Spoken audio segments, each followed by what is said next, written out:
Esse moleque, mano. Eu não pego pra você, não. Tá gravado lá no Uma computador. surra, meu. E aí, não vai encarar o Monster Pack, não? Eu não. Por quê? Vai saber o efeito colateral que essa bagaça vai dar. Medo?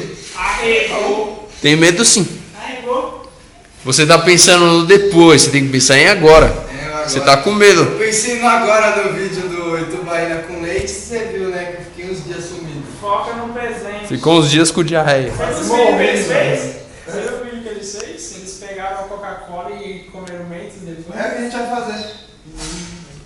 Esse da hora. Eu acho que o Sérgio não tem coragem de fazer isso, cara. Porque ele pensa no depois. Não, isso aí, cara. Agora remédio não vem, cara. Não é remédio, isso é probiótico. Tá escrito probiótico em cima. O que tá escrito ali? Probiótico. Você tá vendo ali? Ó, tá vendo aqui? Probiótico, ó, probiótico.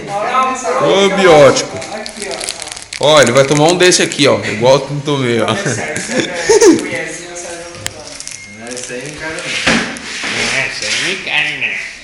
Olha o tamanho disso. Para, velho. Vai mais fácil engolir uma bolinha de gude do que isso aí, velho. Quero ver engolir uma bolinha de gude, então. Também, duvido. Duvido. Abraço ideia.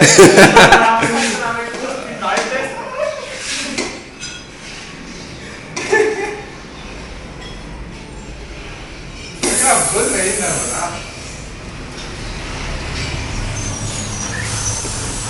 É, Vinícius. E aí, Sérgio, que você não usa isso aqui, ó, pra colocar no cabelo, ó.